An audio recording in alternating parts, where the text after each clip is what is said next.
Yakora makaka Nyasi matarani odichieng' makawuono en odichieng' ma yawa nonyisa hera e kido mopogore opogore. Tarik 14 dwe mar ariyo higa ka higa en odichieng' mathoth oganda e piny mangima biro kanyakla mar dhialo hera ma gin go ne jogo ma otenogi. Odichieng' ma otisi ne Valentines. Ndalogi jomoko kawe kaka odichieng' makende mar nyiso hera ne wede, osiepe kaachiel kod jogo mani machiegni kodgi. Kawuono ni nyasi ma kamano ne otim to nochalo nade? Millicent Adhiambo miyowa ler mathoth. Jo ohand maua odich. Jonyiepo bende wilore ewi wadgi ka gimanyo maua. Johalago wacho ni igani ohand maua ocho chieng' ka gipimo kod higa mokalo. Kawuono uso ber, nochako chakre nyoro. Flower ne dhi maber kendo waneno ka uso pogore gi last year. Noka ne kodhiga kamako. Kawuono aneno ka wan gi stock ya kutosha. Jopiny mane ochopo nyiewo maua lero kaka odiochieng'ni chalo kodgi. Nasetiwo mara ne madamba e ot gi nyithindo duto te gi kek gi gimoro amora. I've been wished so many wishes this morning. My husband wished me happy Valentines. Koro I'm so happy.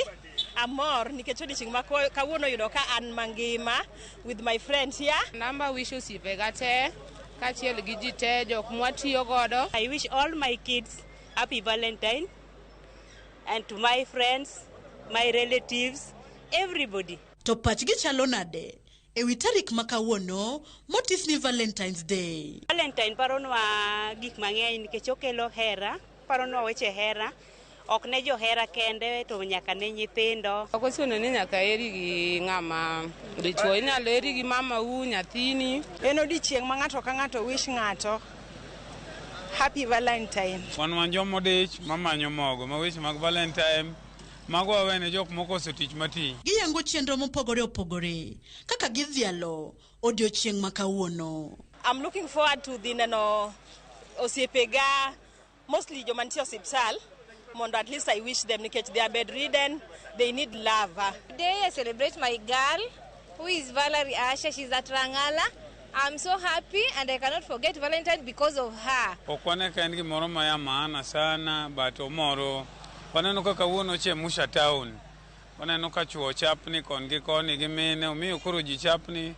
Wageno ni kata mna clubs wa kawuono dhi yude gimoro. Gijiwo oganda duto mondo wuog oko onyis hera. Awacho ni ng'ata manoko kanyo wi kik wil gi ng'ano miero mondo mi kawuono inyise ni in kode kamoro achiel hera.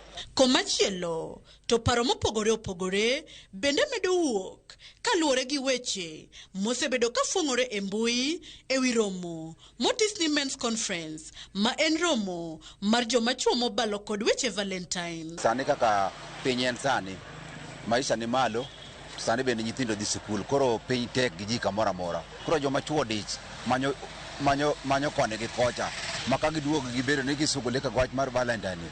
Dipo ka kata gimang' ni dogi chame ot wang' ni kosi kata nyathi seche moko wang' ni kos gima kinyo dhi go skul. Aonge kata mna saa ma nyiewo mafua, piny tek ma joma pod nyiewo joma timo weche hera. Will and good gitem lakini we gitema ji we no so temo mang'eny. Valentine's Day mahigani ochalo kodi nade? Bende iyudo maua kata mich mar hera? To in bende ichiwo mora mora?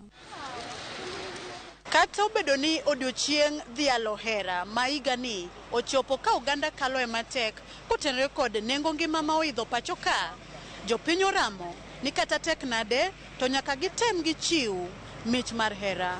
Millicent Adhiambo, Ramogi TV, Kisumu County.